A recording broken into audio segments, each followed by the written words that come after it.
Good afternoon. I'm Linda Lara from the Aspen Institute, and I'd like to welcome you to another program in the long-running Alma and Joseph Gildenhorn book series. Today's book, The Man Who Ran Washington, The Life and Times of James A. Baker III, seems particularly relevant with the presidential election about a week away. A Washington Post review of the book described how the authors had, quote, portrayed James Baker against the background of a very different era, when bipartisan solutions were possible, when disputes were sometimes settled through compromise, and when political opponents were willing to recognize the humanity and legitimacy of the other side. A very different situation from what we're currently experiencing. The authors of the book, Peter Baker and Susan Glasser, are both journalists who have observed and written extensively about current day Washington. Peter Baker as chief White House correspondent for the New York Times and a political analyst for MSNBC. And Susan Glasser as a staff writer for The New Yorker and author of its weekly Letter from Trump's Washington, as well as CNN Global Affairs analyst. Moderating today is Andrea Mitchell, NBC News chief foreign affairs correspondent and host of MSNBC's Andrea Mitchell Reports. Before turning the program over to her, I want to remind you that you can submit questions by clicking at the Q&A box at the bottom of your screen. And thanks to our friends at Politics and Prose Bookstore, you can buy Peter and Susan's book at a 10% discount. We'll be sending you a link to the offer at the end of the program. And now I'd like to turn it over to Andrea Mitchell. Linda, thank you so much, and our thanks to the Aspen Institute and to the Gildenhorns for making this all possible. And to all of you, it is a great privilege to be here today with my friends Peter Baker and Susan Glasser, who have written this extraordinary book about a man I covered for decades, and I'm only now just learning more about having read The Man Who Ran Washington.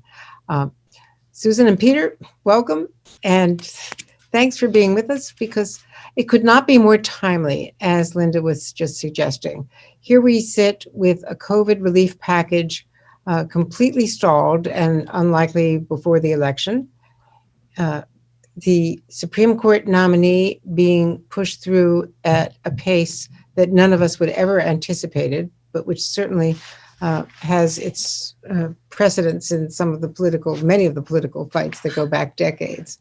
And compromise, a dirty word. So let's talk about Jim Baker, the man who knew how to be a political knife fighter, yet is one of the most admired diplomats in recent American history, and hated to leave the State Department to go back to a campaign, as you know better than anyone, and had this competitive but loving relationship with President Bush 41.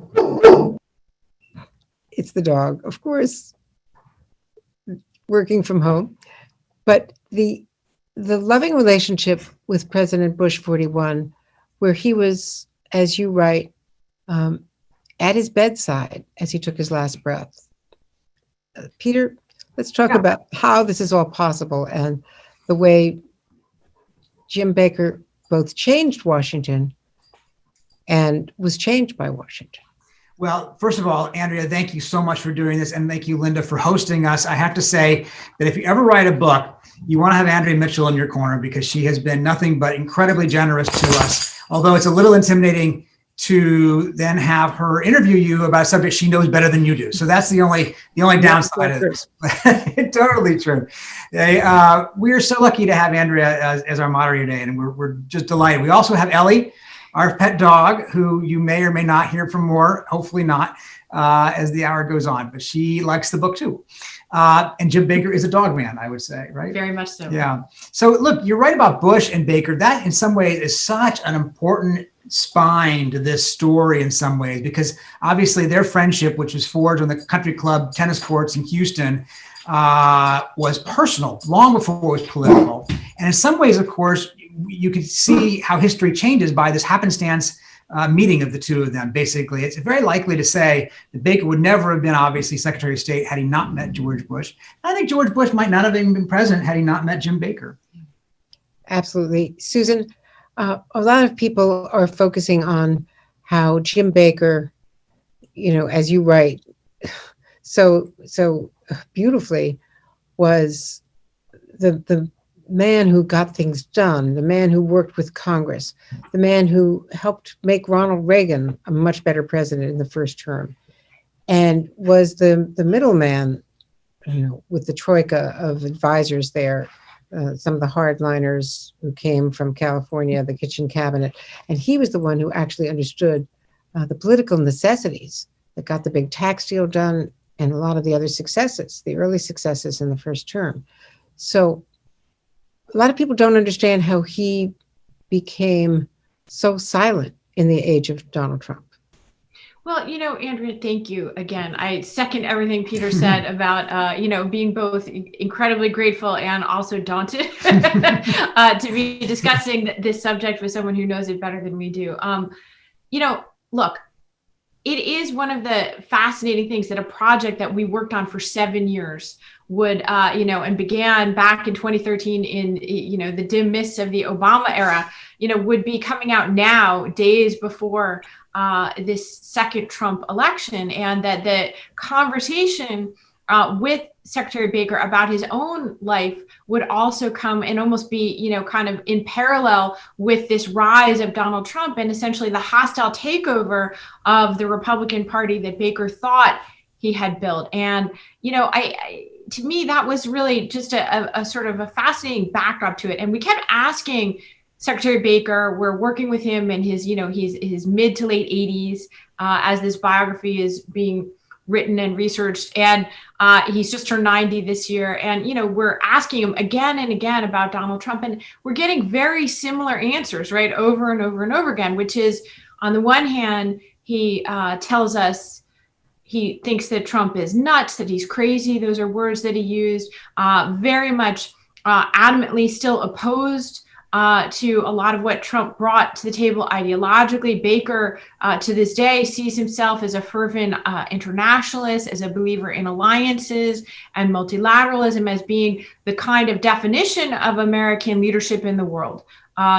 He sees free trade. He's not wavered from that one bit, particularly remains proud of his role along with President Bush in beginning what became NAFTA. I remember visiting with Secretary Baker once in Houston right after President Trump was elected. And, he said to me, why does he keep saying Mexico is going to pay for the wall? Mexico's not going to pay for the wall. You shouldn't say for that. And of course, he was also, as the gold standard, Democrats and Republicans alike would probably agree, of White House chief of staff, extremely offended by the kind of dysfunction and turmoil and turnover that has marked this administration from the beginning, and yet never able really to fully renounce it. So I think that the silence was purposeful. But yet also telling that he's unable to reconcile these contradictions. It almost reminds me of the way he very carefully navigated the disputes, his intellectual dispute with the way Bush 43 was handling the Iraq War. Mm-hmm. And here you had Brent Scowcroft, who was exiled, taken off the Foreign Intelligence Advisory Board, one of President Bush 41's dearest friends and colleagues, because the Sun was so angry at Scowcroft's opposition in the Wall Street Journal in August of 92, I guess, to the idea of the Iraq War and the WMD premise. And Baker was silent because he wanted to maintain that relationship and be an intermediary or to help the father deal with the son. I think Baker is somebody who thinks that if you want to have power, you have to be on the inside, right? That there's no power being on the outside throwing bricks. You're just simply banging your head against the wall and don't get anything done. And it's not that he wants power for the sake of power. It's not like that. It's not that but he wants to be in the action if he's going to be, playing, and he wants to be getting stuff done. And so you're right. It's a great actual parallel because Scowcroft writes that piece. President W is furious. Condi Rice is furious. They yell at him. They kick him off the board. And Baker writes his own piece that people have forgotten about a few days after Scowcroft's piece, but it's written in a more Baker-like way, in which he says, look, if you're going to do it the way Bush 41 and we did it 10 years ago. Go to the UN, build support, get a coalition, He lays out these sort of conditions that Bush 43 really isn't going to meet. So Baker is kind of laying down a marker, right? He's sort of against it, but not doing it in a way that gets in Bush 43's face. It doesn't get Bush 43 angry. In fact, when we went to interview President Bush 43 about it, and we said, well, what do you think? What did you think about Baker's op-ed as opposed to Scowcroft? He says, I don't really even remember it. Like, in other words, it didn't so alienate the person he was trying to get the message to. It may also not have accomplished the purpose of getting the message to him, because I think you're right. He generally was trying to be quiet and not interrupt his friend's son's presidency with his advice. Although, interestingly, he remains very opposed to it. I mean, what's interesting is that he genuinely was opposed. And I take the same thing away from our conversations around Trump, by the way. Yeah. It's not that Baker is endorsing any of these actions. That's very clear. And in fact, he's been extremely consistent on that. It's simply that he's just, for whatever reason, late in life, just constitutionally unable to denounce a president of his party in public.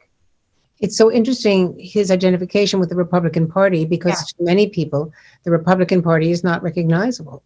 Yeah, well, he said that. Right. He said, my party has left me, right? He said, the party that Bush and Reagan and Baker built is gone, right? It's a different kind of party. And in some ways, Baker represents, I think, a parable of that establishment trying to come to terms with what it's become. It's not the party of free trade. It's not the party of internationalism and alliances and American leadership in the world. Certainly not the party of fiscal discipline, if it really was at some point. And I think that despite all that, Baker is latching on to what he can. Well, I like conservative judges. I like deregulation. I like tax cuts. And he's trying to focus on what is there. And he's also said, look, Biden, he likes Biden. Biden's actually his kind of Democrat, a deal maker, somebody who likes to work across the aisle. But he's saying, I think he's captive to the left, and he's sort of buying into that fear that a liberal, even a Biden, is worse than a member of his own party, even if his own party is crazy, using his word. What motivated him to try to advise Trump during the campaign, Susan? Well, it's a good question. It's an interesting story, right? Because this actually happens at Nancy Reagan's funeral, and I think it tells you also a bit. I find the Reagan parallel probably the part of the reason why Baker has acted the way that he has during the Trump years. So, he was sitting at the lunch, according to his telling of this, at Nancy Reagan's funeral, where he gave the eulogy, and they were discussing the rise of Trump at this time. This was basically when Trump was sort of steamrolling through the Republican primaries, and it was already clear, I think, that he was going to get the nomination. And sitting there listening to Baker was Brian Mulroney, the former Prime Minister of Canada from his era. And unbeknownst to Baker, Mulroney actually was a friend of Trump's neighbor from Palm Beach, Florida. And what Baker said that caught Mulroney's attention, he said, well, I remember when Ronald Reagan was the outsider and we were so terrified of him. He was an actor, bedtime for Bonzo, and he was going to, come with all this loose talk about getting us into a nuclear war with the Soviets. And, that worked out okay. And that's what Baker said at that lunch that caused Mulroney to say, hey, Trump could really use some advice from you. And I think Baker then took him up on the conversation and then meeting with Trump. But true to Baker's carefulness, he understood that this could be used and exploited. Remember, Trump was trashing, the Bushes trashing Jeb Bush at this time. Baker didn't want to do anything that was seen as, undercutting the Bush family. So he prepares very carefully a 2-page document as well to give Donald Trump. And essentially, a la the Iraq War, lays out a series of conditions for Trump, or recommendations for Trump that Trump is never going to follow, because of course they all amount to don't be Donald Trump. They all amount to be presidential and be restrained and reach out to alienated Republicans and actually campaign to the center, right? So taking his thing, but the lesson I take from that, and I do think it helps to understand this a little bit, is that Baker has this one formative, searing experience of being the Republican establishment in the midst of the Reagan Revolution and being brought in to that Reagan Revolution circle. And it worked out okay. And Reagan listened to the people like Jim Baker, and they were able to sort of harness that energy, but in, a more pragmatic way. And I think that initially, at least, that was part of his analysis, that maybe it would work out okay. But of course, that's a different variation on the adults in the room theory, this idea that Rex Tillerson, his friend from Texas, and Jim Mattis were going to advise and constrain Trump, which it's hard to imagine anyone still thinks there's any viability in that theory today in 2020. We've just come through the end of the debate cycle. Joe Biden surviving 13 debates, including the primaries, and of course the blow up of this first debate, the cancellation of the second, and I would argue the most substantive and combative and interesting debate that we had last night.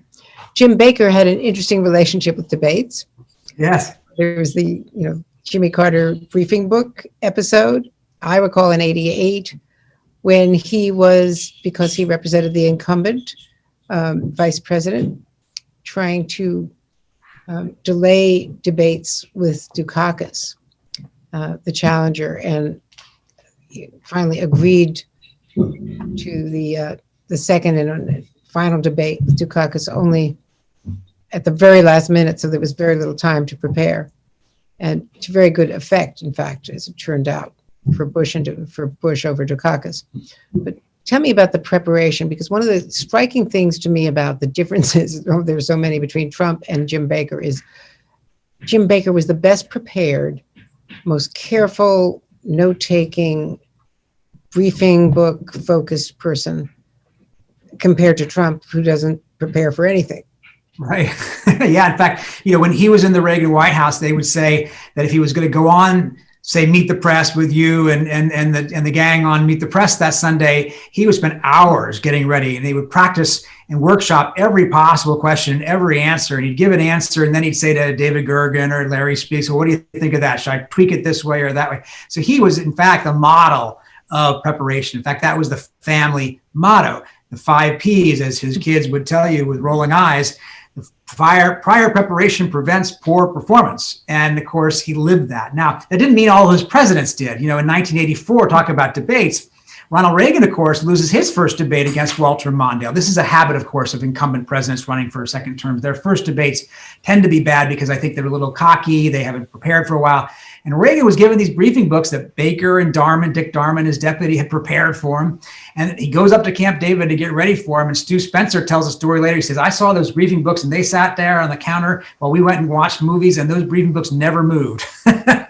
And Reagan didn't do well because he didn't prepare. And then, of course, Nancy Reagan got mad at Baker because she thought he was over-prepared. She tried to fire Darman. She tried to get Darman pushed out. And so, yeah, Baker's got a long history with debates. He's negotiated debates for, as you put out, for against in 1980 all the way through the Bush 43.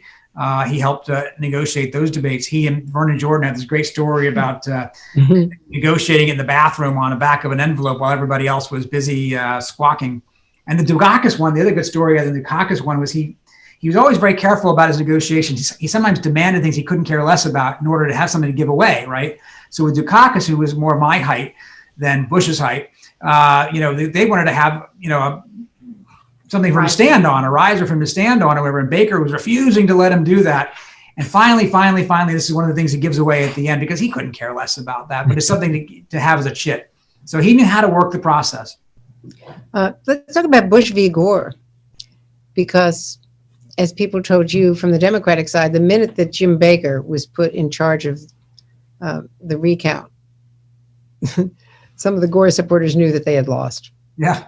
Well, that's right. And in fact, there's this great scene in the book, right? It's the first meeting between him and Warren Christopher, the very, impressive former Secretary of State that the Democrats had called up in the Baker role. And, Christopher has cleared his schedule for the morning, and he's prepared not only a negotiating plan, but a plan B and even a plan C. And he sits down with Baker prepared to, be two elder statesmen and roll up their sleeves and, set the country to rights. And Baker just walks in and he's like, "Oh yeah, nice to see you, Chris. What do you want to talk about today? I my guy won, and my job is very simple. I'm just here to preserve the win." And Christopher is stunned. There's no negotiation. There's not, and that I think, was just such a crystallizing moment. Baker wasn't sitting there thinking about American democracy. He wasn't thinking big thoughts about, long-term implications, even of conservative legal doctrine, because actually some people on this kind of all-star legal team that they assembled on the fly were very concerned about questions like federalism and, shouldn't they keep the recount in the Florida state court since it was a Florida issue. Jim Baker, I think this shows his sort of pragmatism in action here, right? He was an ultra realist when it came to assessing situations. And he looked at it, he said, we're not going to do well in the Florida state courts. The Florida Supreme Court at that time, every single justice was a Democratic appointee. He said, we got to go into the federal courts and overrode some internal qualms that the more ideological lawyers on his team had. And of course, that was a smart move, it turned out to be. People, especially Democrats, when we talked with them about this, that 2000 election really rubs raw. Many of them do both hold Baker in high esteem and blame him somehow, I think, for the outcome. Interestingly, what we found is that it was still a roll of the dice. They weren't sure. And in the end, right, it was the Supreme Court that made this decision, this 5-4 decision, not Jim Baker. And they actually weren't confident entirely of what the outcome would be when they did go to the high court. When you look back at his trajectory, how do you reconcile the two Jim Bakers? The raw politician who oversaw the Willie Horton campaign in '88 against Dukakis, and the diplomat who was revered for his relationship with Shevardnadze and the ability to end the Cold War, in this extraordinary way, so that Germany could be reconciled and there wasn't any Soviet troops moving in, and all the rest of the way that they unwound this very precarious situation.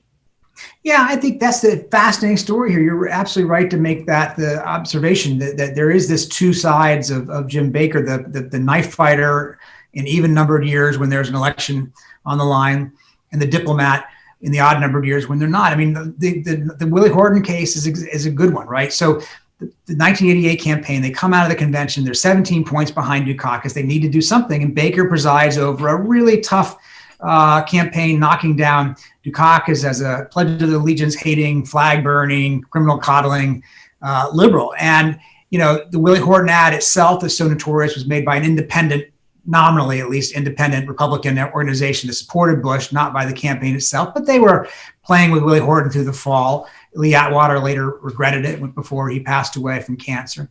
And we asked Baker about that. And that was one of the few times he said, well, you might have something on that Willie Horton thing. And he allowed that there might be some reason to regret it. And then he kind of changed his mind and said, but you know what, in general, I think we did what we had to do to win. And what was fascinating, of course, is that literally 1 month after that win, 1 month after dispatching Dukakis, he's at the apartment in the Watergate of Bob Strauss, the former DNC chairman, sitting down with dinner with Jim Wright, the Democratic Speaker of the House, to try to figure out how to solve the Contra War, which had been basically debilitating Washington for a decade. So he could go from November of eviscerating Michael Dukakis to December and talking with Bob Strauss and Jim Wright to cut a deal. And he didn't see those as contradictory. It's like you do one in order to get to do the other. It's always fascinated me that he maintained these relationships in separate worlds. Talk to us about the sort of post-Washington Jim Baker, because he's done really fine things with Rice University at the Baker Institute. He remains engaged. He's an active man, his love of hunting. But do you think he misses being the center of the action? That's a good question. Baker returned to Houston, which is the only place he ever lived except for Washington, D.C. And I think for Peter and I doing the book, one of the interesting things was understanding more about, this sort of storied family that Baker had come from. And I think that helped us to maybe ground the story in a different way than we had expected. He is both the son, grandson, and great-grandson of Houston corporate lawyers who were much more than just lawyers. They were among the founders of Baker Botts, at one time the largest law firm west of the Mississippi, but also essentially founders of the city of Houston, institution builders. In particular, his grandfather, a very imperious man known as Captain Baker, essentially founded Rice University. Basically, every other institution in turn of the century Houston, banks and country clubs, and the art museum was founded by his wife, and the school that Baker went to as a kid.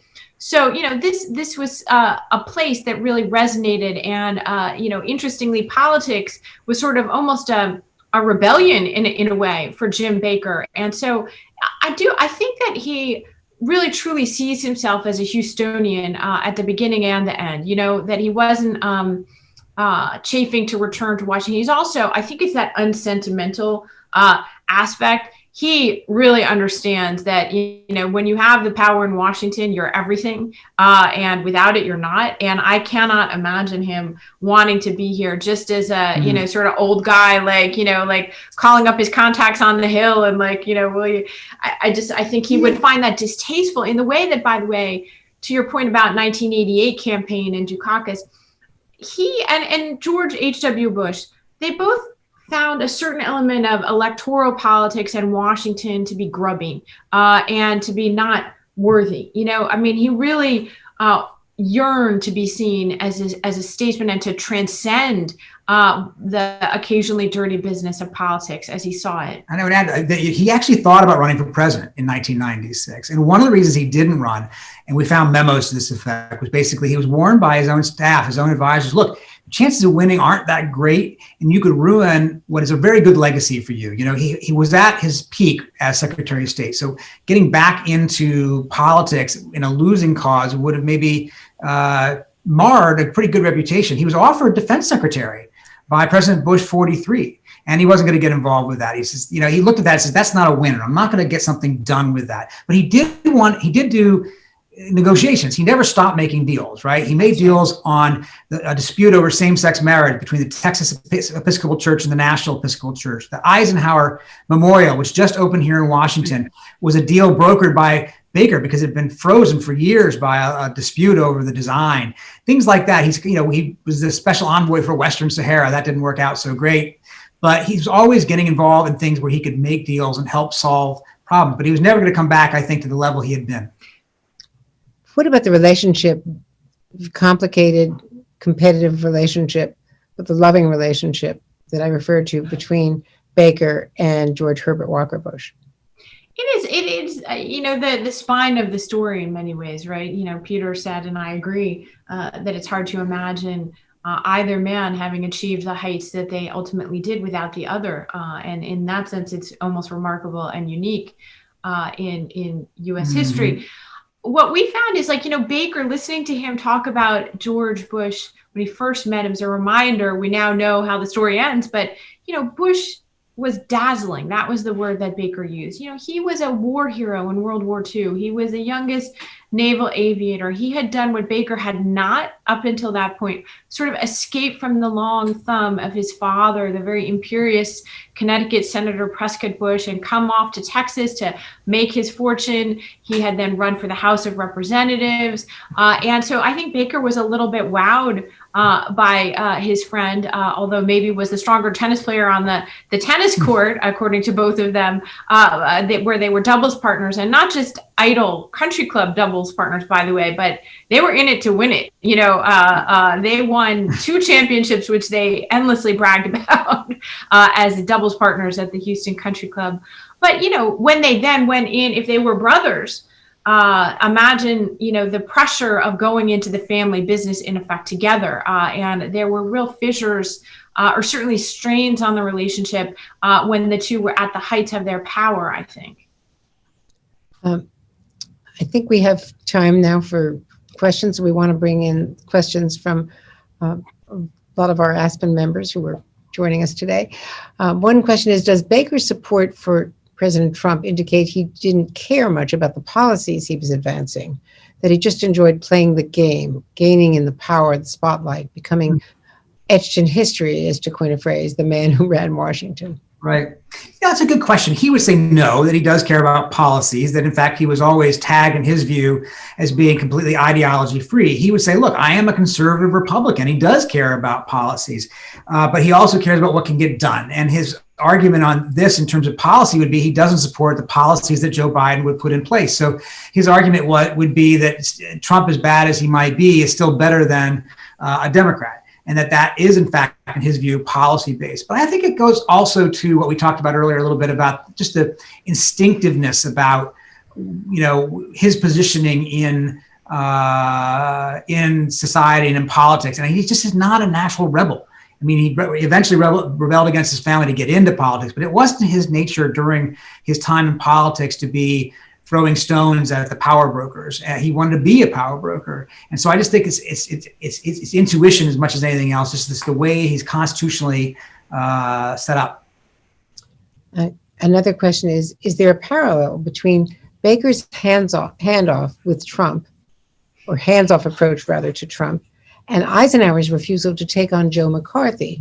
Or are they about different factors? And what do you think was Baker's least redeeming quality, something you discovered during your research? Well, those are good questions. It's interesting. I've heard people ask that, or raise the Eisenhower McCarthy thing before. I mean, look, what Baker would say, because in fact, I remember he told someone who asked before the book came out what the news of it would be. And he thought that the news was that he was criticizing Trump.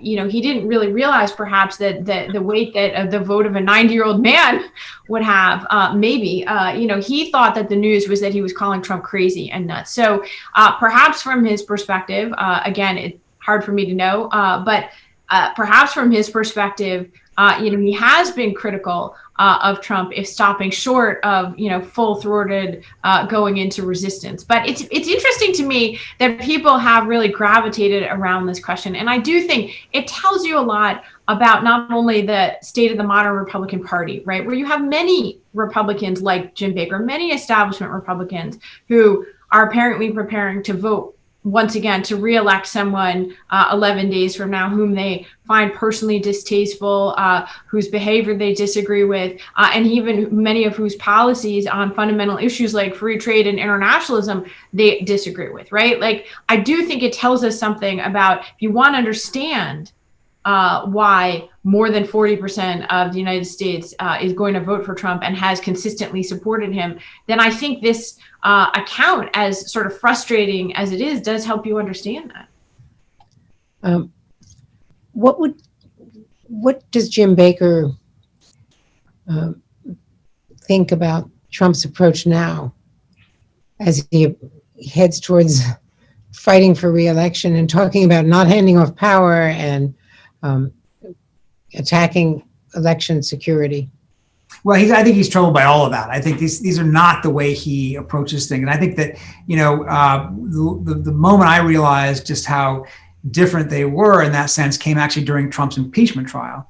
And remember, during the day, we were arguing about whether or not the President of the United States could solicit foreign help to defeat a domestic rival. Well, one night after covering the trial during the day, I was at home going through files just because we're wrapping up the Baker book, and I was making sure we had used everything correctly. And I found this memo that we hadn't used in the book originally, but we had copied from the archives.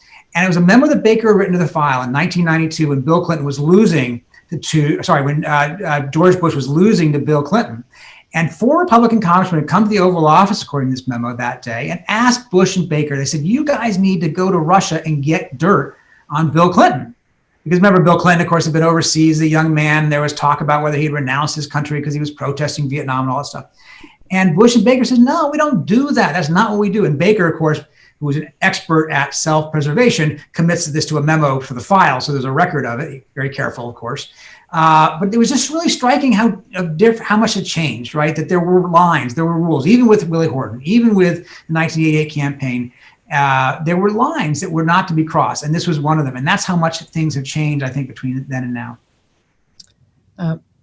When you think about Baker going back, let's talk a bit about the roots in Houston, which were so important in shaping him. His father.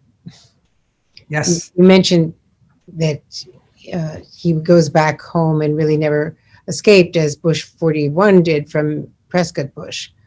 But how important was the example of his father? I'm so glad you asked that, Andrea, because, right, like in every biography, right, there's a character like his father or someone who is and that was his father. He and his friends, their nickname growing up for his dad was the Warden, which tells you an awful lot about the previous Jim Baker. He was a very overweening, even micromanaging presence in Baker's life, not only in childhood, but well into adulthood. One of the most interesting things, we were really lucky to have the full cooperation of Secretary Baker, which included not only interviews, but also access to his papers at Princeton and at Rice University at the Baker Institute. And for me, like sitting at the Princeton library and going through these piles of very short, almost like memos that his father would send to him.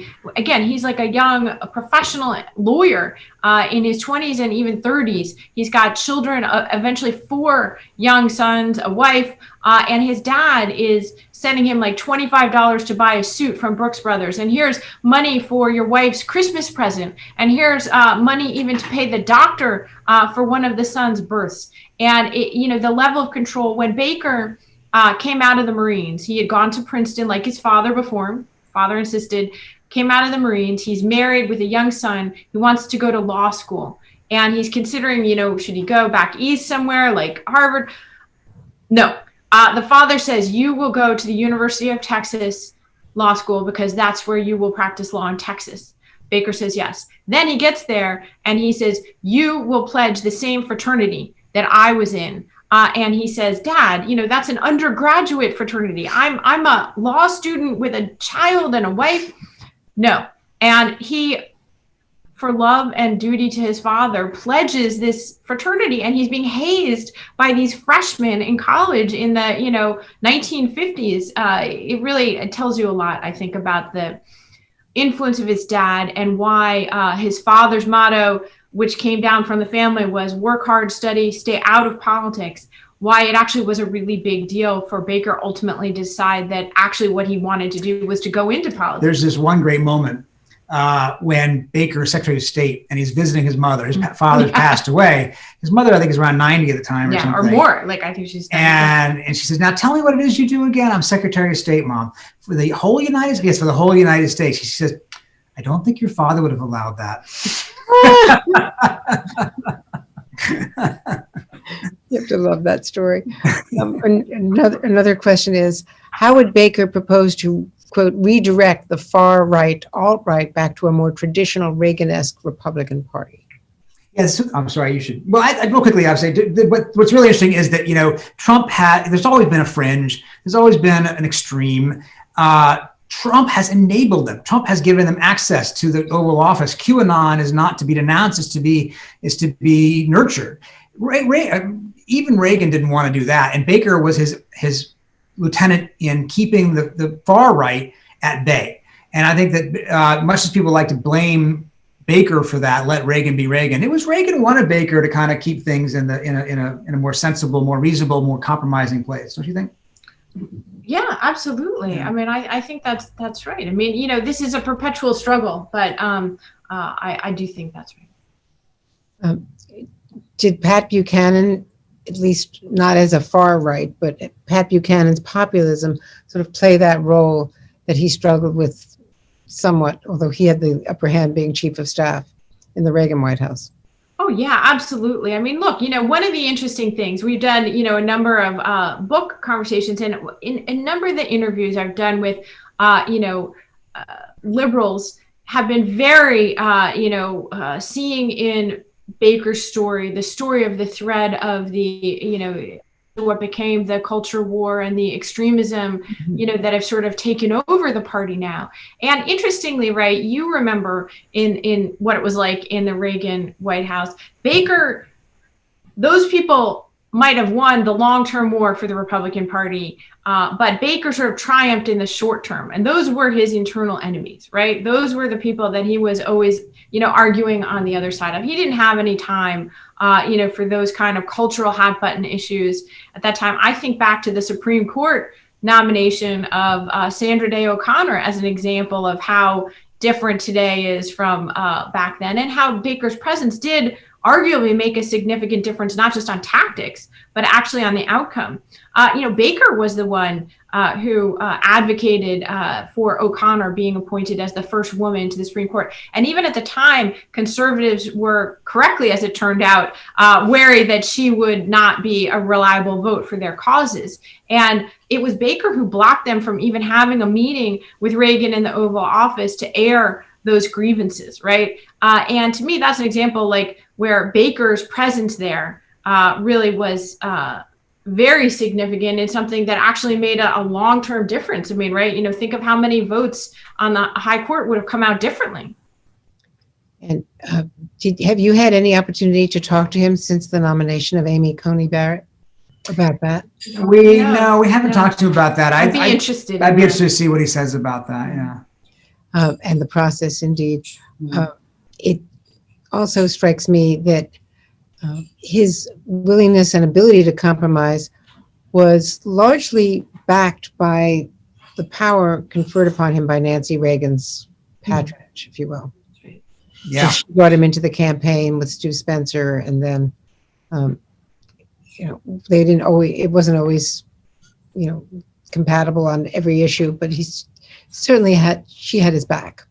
She did. And I think that people underestimate how much that was critical to him. I mean, to her, I think he looked the part. He was smooth. He was capable. He was well-dressed and handsome and smart. And he was smart enough to know that she was a power unto herself. And he assigns Michael Deaver, who's his deputy chief of staff, to make sure that Nancy Reagan is happy, basically, to listen to what she has.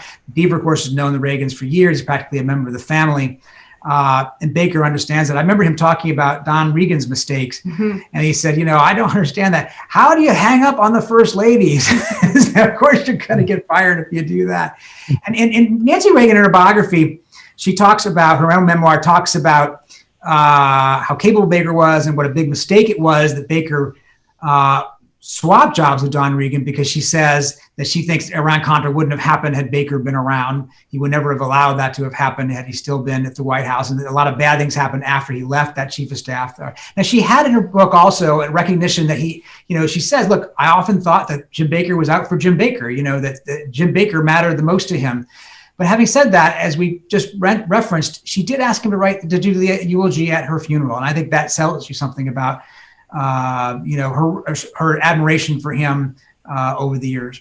No, absolutely. Well, I think our time is up, but I could talk to the two of you all day. I just recommend that everyone get in touch with Politics and Prose and get this book if you haven't already, because it is just fascinating. And it's a wonderful cultural and political history of Washington. Susan Glasser, Ellie the dog, Peter Baker. She's out like a light now. Great. Bored. She's heard our patter. Linda Lair, back to you, and thanks to everyone at Aspen. It was wonderful to be with you today. And thank you, Andrea, and to our authors for, I think, a very important and enlightening conversation. I want to let everybody know that our next book event will be on November 16th, and it will feature the co-creator of Black Lives Matter, Alicia Garza. And thank you again to Alma and Joe Gildenhorn for making events like this possible. And thank you all for tuning in. Thank you guys for having us. Thank you. Bye.